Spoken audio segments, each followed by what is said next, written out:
Hello everyone and you welcome to this new video. Today we talk about emotional infidelity or emotional affair. What are the signs of an emotional infidelity? What are the signs of the emotional affair? How we can determine if our spouse or partner is emotionally involved with someone else? And what we can do about that. Now, we need to understand, before to start, we need to understand that what is an emotional affair? Emotional affair is when someone is emotionally involved with someone else, but there is no physical involvement. Many people believe that emotional involvement, emotional affairs, is not as bad as the physical one. But I'm telling you that this is not the case. This is not true. Emotional affairs are dangerous as the physical affair is, for the simple reason that when you are emotionally involved with someone else, you're going to feel this connection with your partner. Now, how we can determine if someone have an affair? I give you 7 steps, 7 things that you can look at, and I hope this can help you out. And then I give you 7 things that you can do to make sure that you can adjust this situation.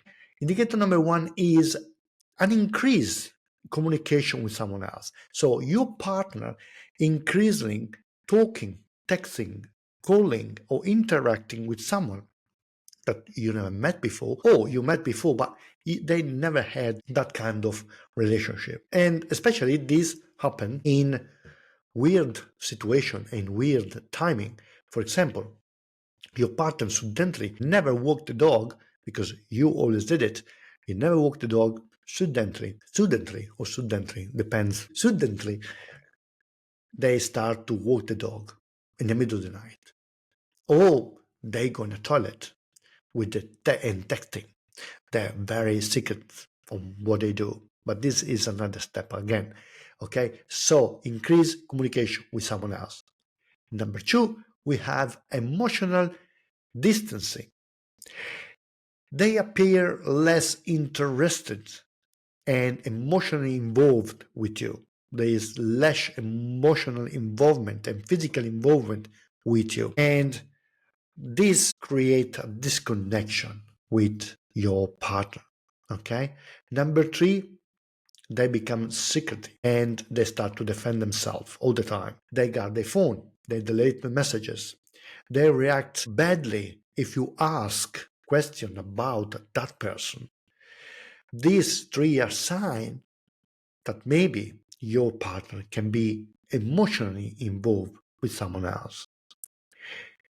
Number 4, when they share personal information. I don't talk about personal information about, I don't know, the bank detail. I talk about personal information about your relationship. When they start to talk with this person about your relationship. And this is one of the biggest red flag, okay? When they start to share what doesn't work with your partner, with you, with someone else. Number 5, they start to compare and criticize.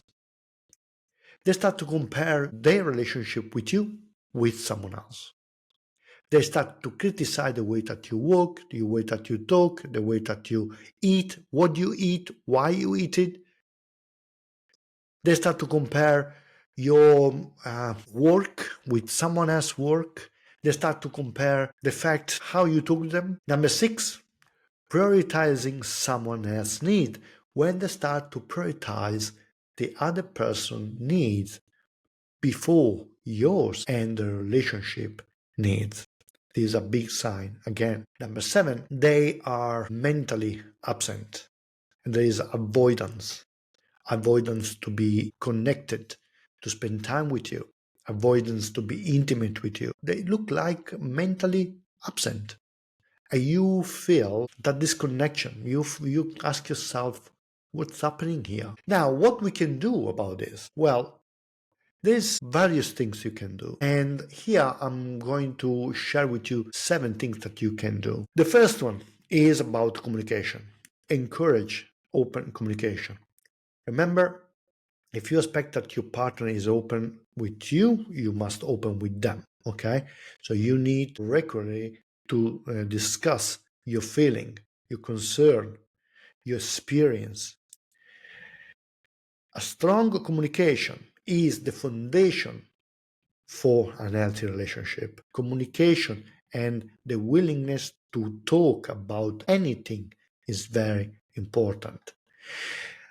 Now, next step, you need to set clear boundaries. Set clear boundaries that define what is acceptable for you when it comes with friends. What are the interaction with the other friend or with other people? You should have mutual boundaries, and this mutual boundary can eliminate misunderstanding. Misunderstandings is something that happens when there is emotional involvement with other people. Number 3, you should practice mindfulness. Stay present. Stay present with your partner. Listen what your partner say. Be curious and be ready to create genuine intimate. Number 4, you should always maintain transparency. As I said before, you cannot ask your partner to be transparent with you if you're not with them. Number 5, prioritize your relationship.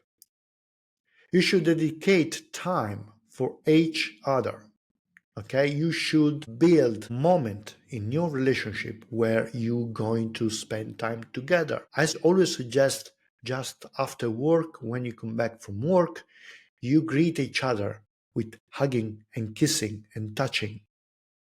And you spend time to talk before to do anything else. Number 6, you should talk about the situation quickly. Do not let misunderstanding situation get away. So you should always address the concern openly with your partner. Okay, it's very, very important.